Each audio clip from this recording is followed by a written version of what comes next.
Hello, ladies and gentlemen. Welcome back to the channel. Today we've got a very interesting topic to discuss. Is Lichess ruining? I really did that with the wrong finger. Is Lichess ruining chess? And it's a very unique discussion because they're free.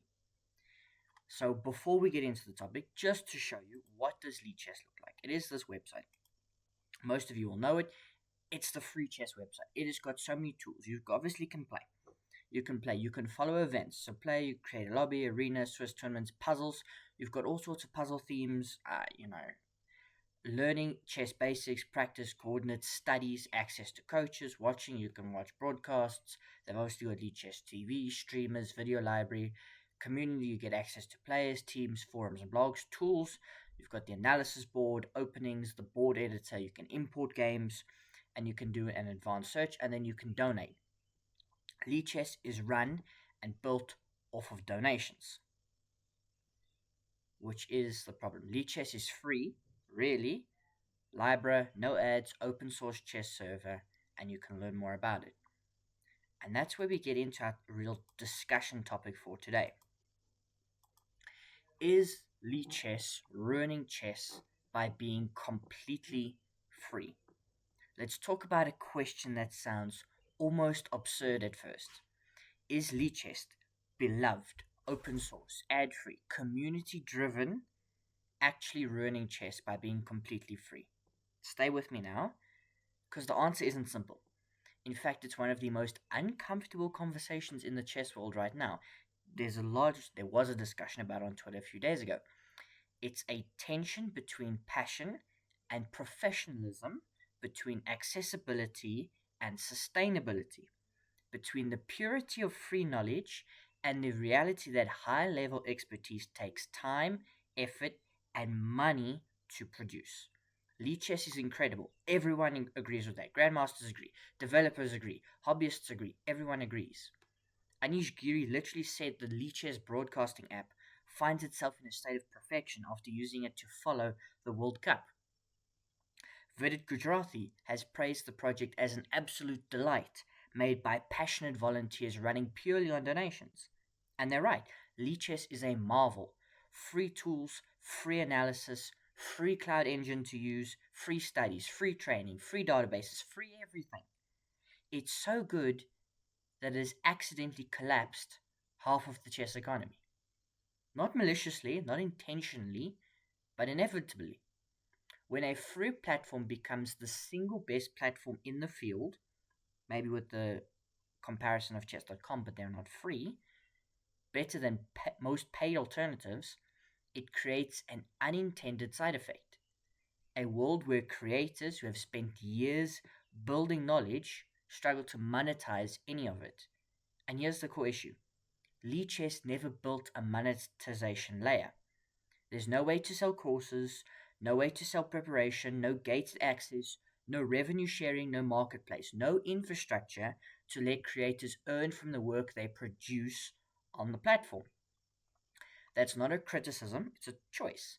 Lichess deliberately doesn't commercialize anything. They don't even accept sponsorships. But what that means practically is this: the tools are free, the environment is free, and the community expects free. And creators, coaches, authors, analysts, players who've spent thousands of hours grinding deep knowledge have been left with few ways to earn from it. Meanwhile, chess.com built monetization, but only for themselves. No open marketplace, no ecosystem for independent creators. If you're not big enough for a coaching partnership, you're invisible. Chessable technically allows creators in, but takes 60 to 80% of the revenue from the very authors who built their platform.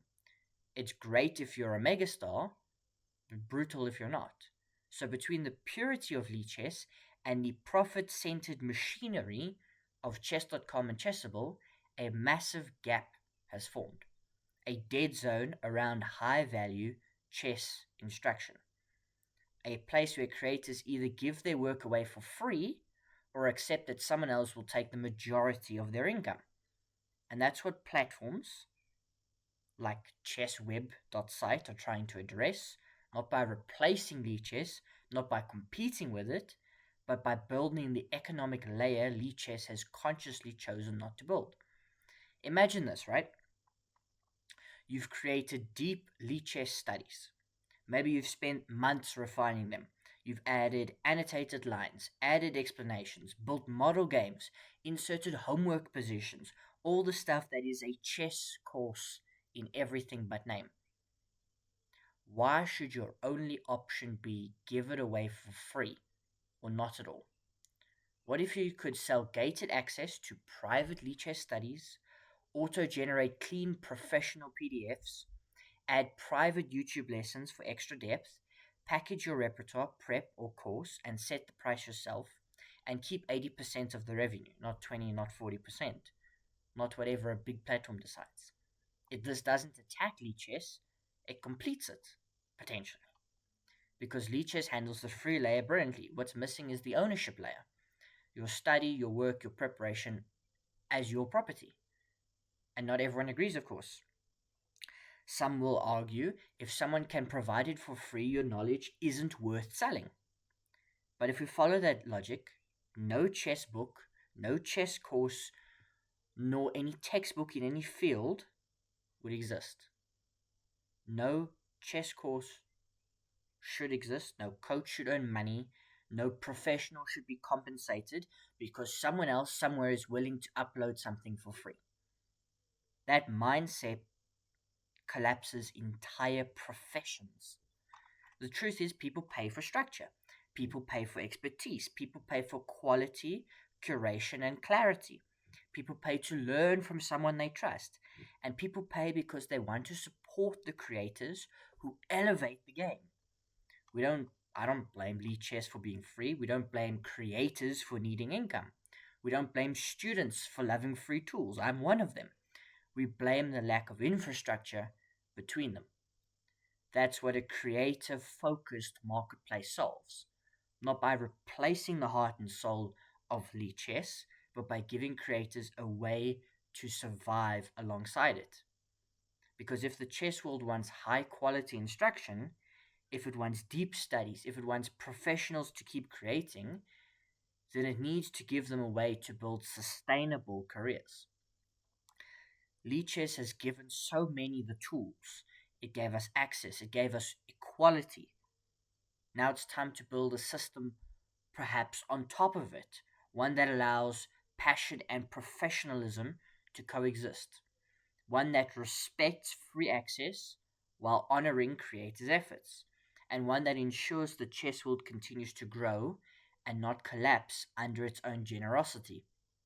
Free chess isn't the problem, free chess with no path to sustainability is.